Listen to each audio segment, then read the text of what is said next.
Welcome back to this episode of the Shooting Bricks podcast. And guys, that's all I have to say. It wasn't the greatest game by any means, but you gotta love the Warriors for fighting back in game three. But before we get into all of that, as always, I'm Jarrod Castillo, and I'm joined by I'm Daniel Huynh. There's a lot to say about this game. and not joining us today is Jarrell Sales, really real Jarrell Sales. He's doing adult things. He'll be back next time, I hope. And it's just one of those things where life gets it's life, so we all understand it. But Daniel, you had a lot of things to say about game three. Floor is yours. Let's just say going into the series, I think it's become clear. I've completely underestimated the Boston Celtics. I always knew that they were a talented team, but I didn't know they were going to drive the Warriors this crazy. Uh, Going into the series at first, like I said before, in the pre-finals talk, I thought the Boston Celtics were simply going to get curb stomped. This series was going to go to 5 games. Warriors were going to rout them in 5. Then before game 1, all right, fine. This team's going to get them to. They're going to drive the Warriors to 6 games. But after last night, I thought pundits like Stephen A were absolutely crazy when he said 7. Now I believe, yeah, this series is most likely going to 7. I still think the Warriors got it though. But yes, we're going to the wire. Yeah. Hmm. I'm still holding out hope that it still ends in 6, but the way that the Celtics played last night, it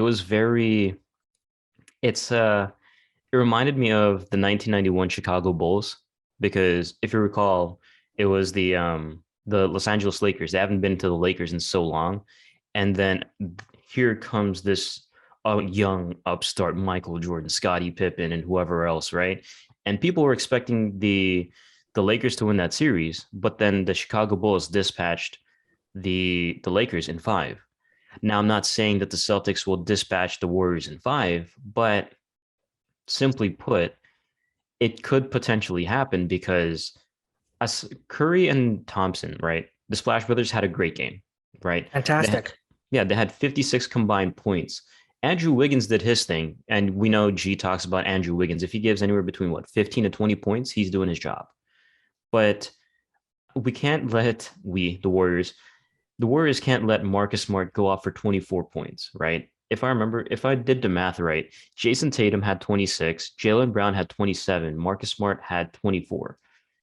That is a lot Collective of effort. points. Yeah, that's a lot. And even though the bench mob for the Celtics didn't really do too much with Grant Williams pitching in 10, if those three are clicking, the Warriors have to get some semblance of a three clicking because the big three that we know that we're comfortable with, Clay, Curry, and Draymond, 2 of those guys are showing up. Like, don't get me wrong, right? After last game, and you even said it, you said Steve Kerr needs to have a talk with Clay Thompson, and dude, it worked, right? Yes. He had his probably his best shooting game of the series until game 6.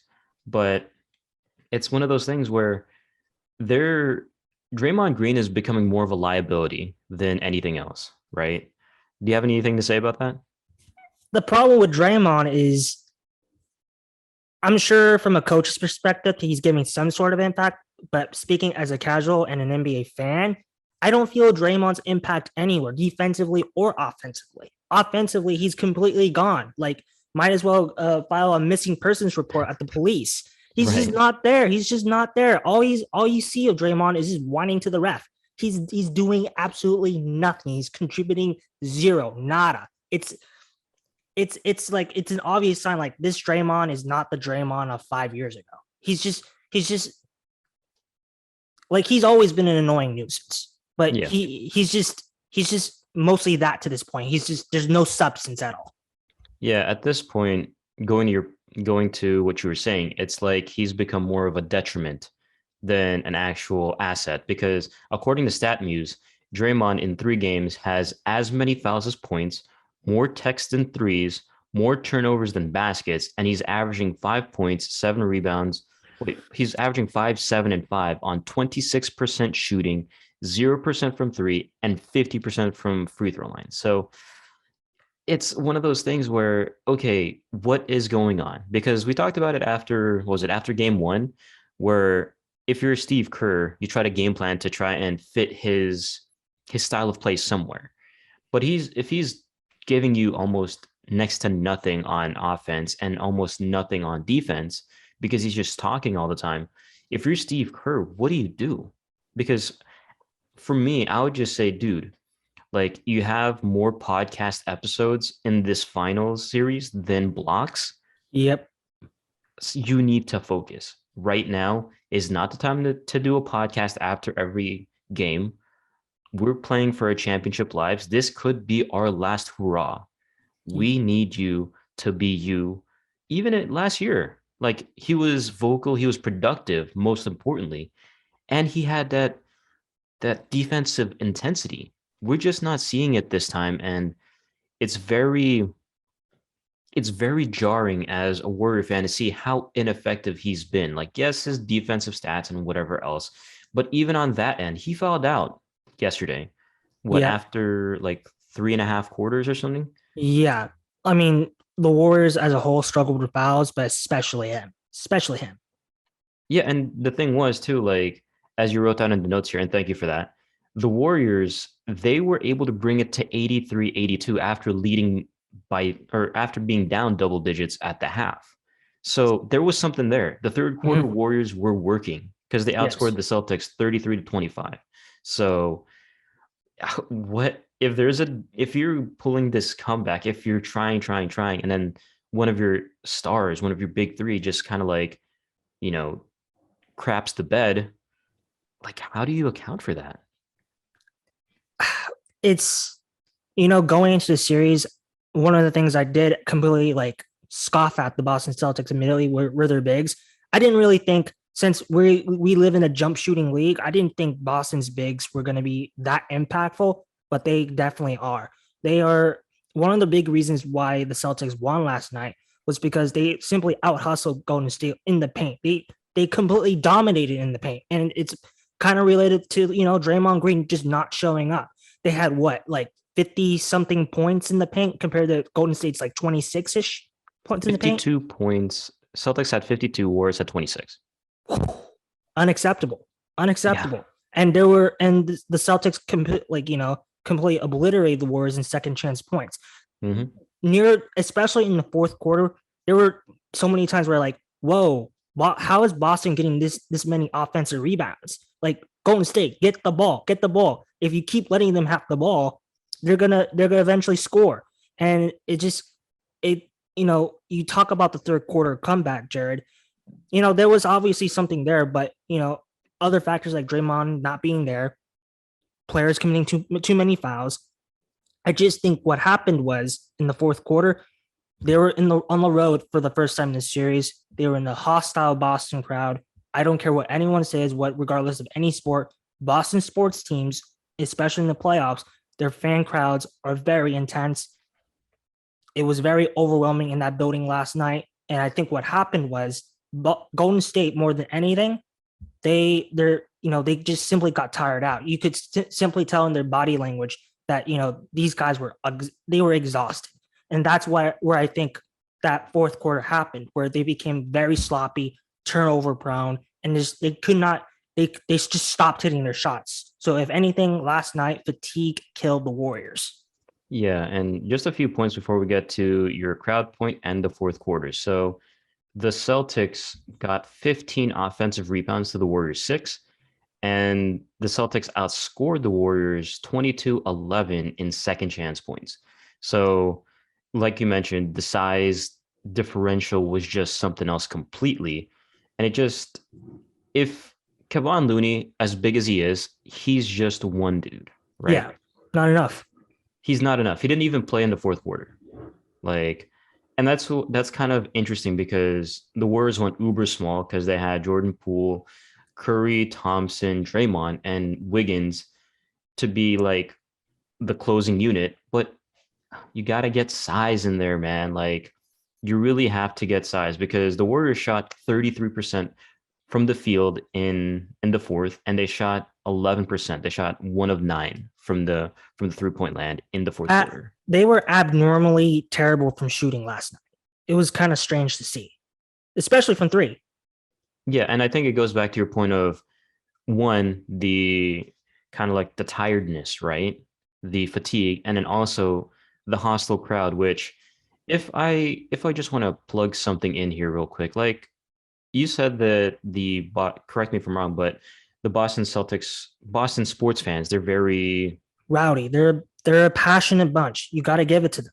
I'm not a fan of any other teams, but you got to give it them. They're great fans. right.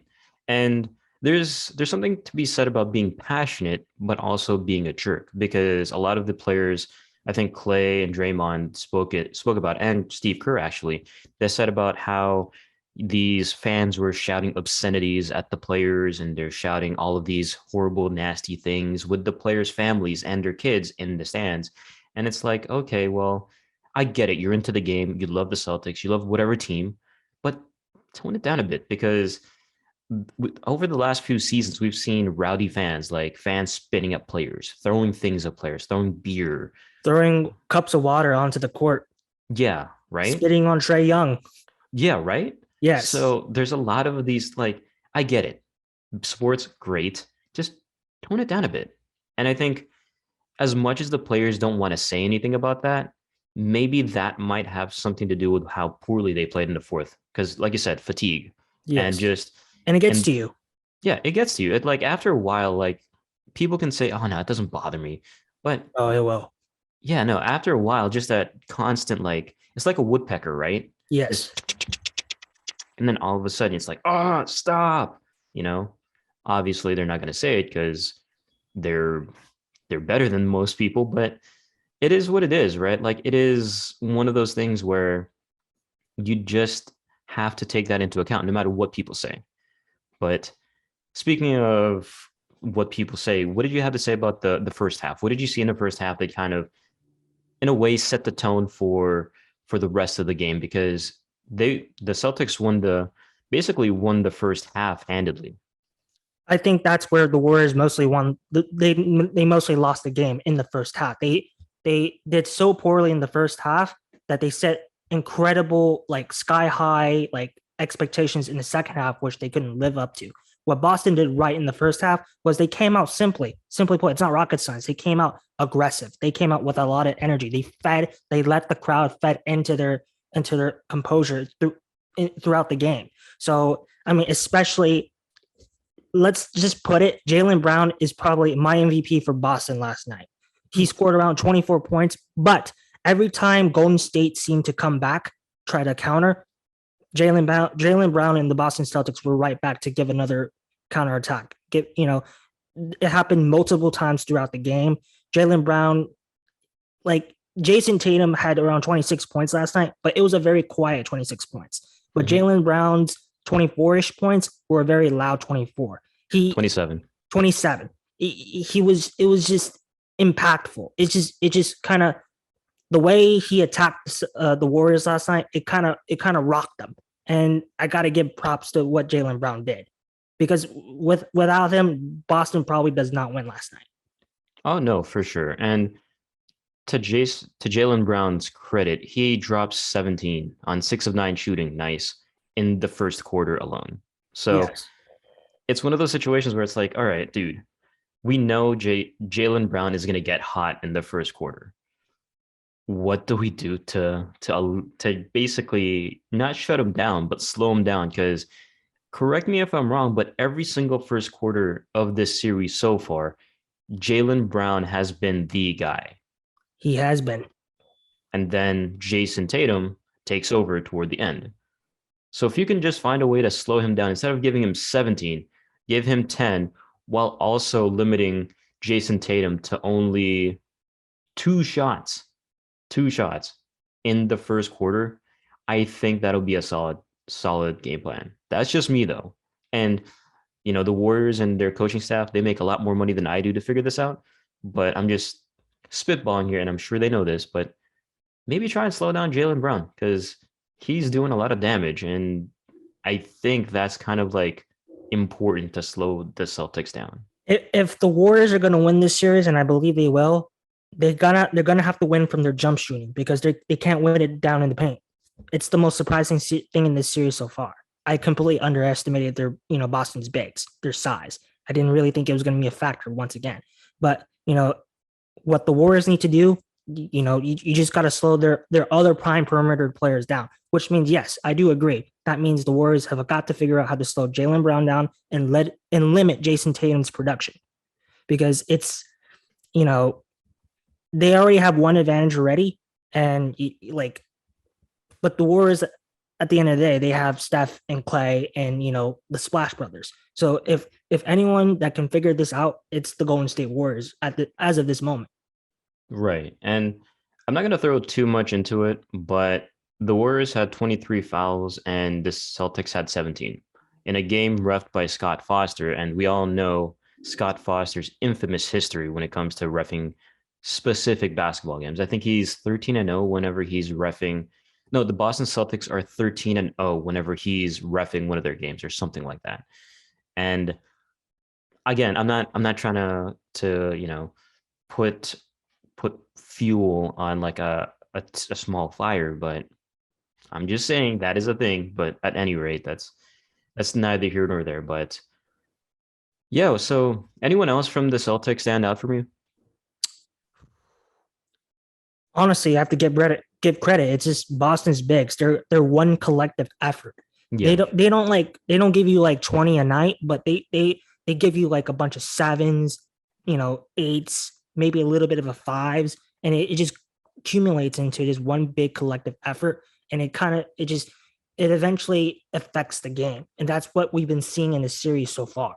So it's something like I don't know. I honestly don't think Golden State really has an answer for because they just lack the size down in the paint. They just do, yeah. especially with Draymond. Draymond's gone. Draymond's gone. He's useless. All right. Yeah, well, I wouldn't say he's useless, but he's been very ineffective. Um, Yes. on the flip side, on the Warriors side, did anything at least positive stand out? I know we talked about Clay, him having his best game. Was there anything else that kind of stood out to you about the Warriors play that made you feel kind of optimistic for their chances for game four? I mean, obviously Stephen Curry. I mean, Stephen Curry was incredibly clutch in that third quarter. I got that was complete prime Stephen Curry we just saw in the third quarter. When that third quarter happened, I thought, oh, Golden State's going to turn this around. Then the fourth They quarter almost happened. did. Yeah, they almost did. Um,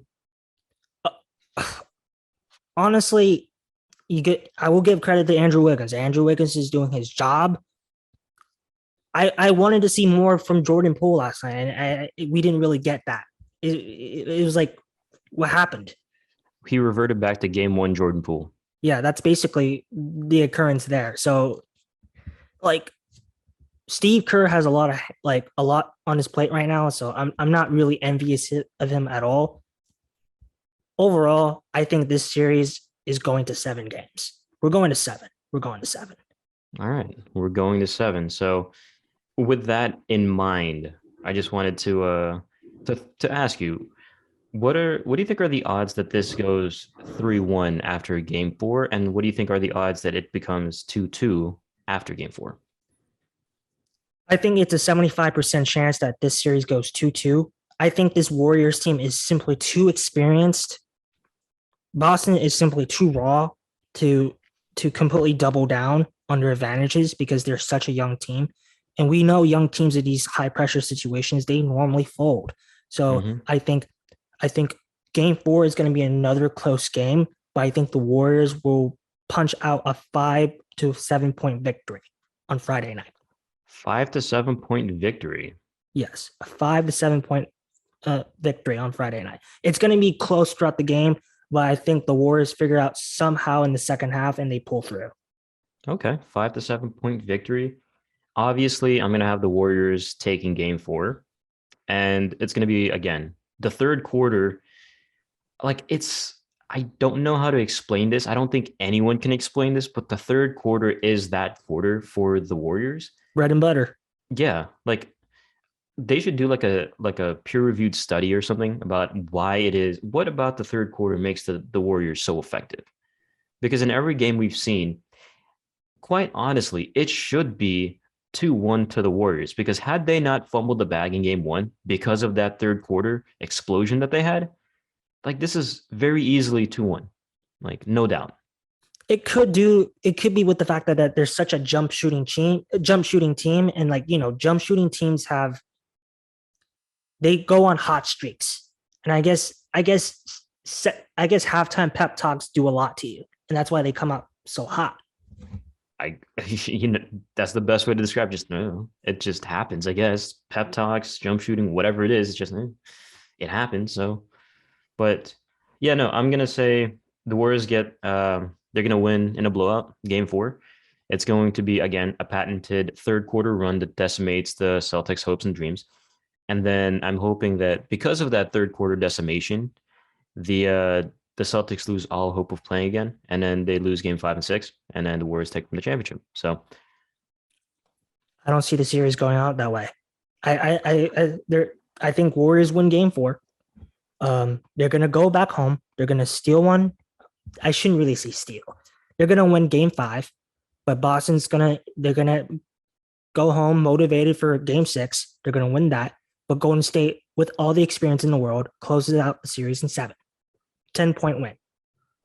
the only reason why I'm afraid of a game seven is because if I remember correctly, the last game seven the Warriors had was against the 2016 LeBron James led Cleveland Cavaliers, and we all know how that turned out. NBA history.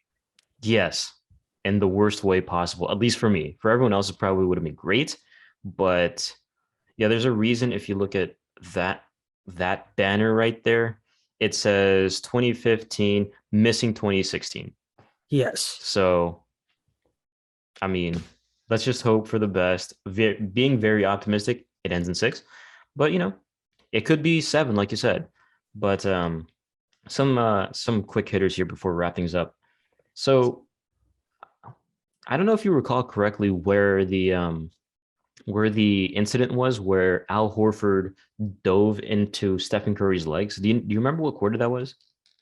It's escaping me for the life of me. So, um, whatever quarter that was, if you remember, just shout it out. But whatever quarter that was, um, people were obviously saying like, "Oh man, that's a dirty play. That's a dirty play." Well, it's a good thing that even though it looked dirty, it wasn't too severe because according to Bleacher and a bunch of other news outlets, Curry avoided major injury after like I said, Al Horford landed on his left foot or dove into his left foot.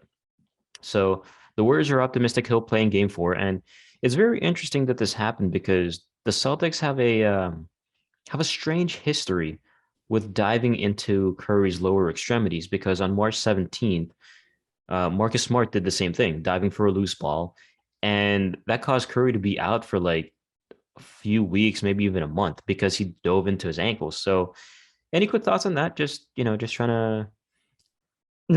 Not extreme, but Boston, in my opinion, has a history of dirty plays. It's just I don't know. Could be the Celtics culture.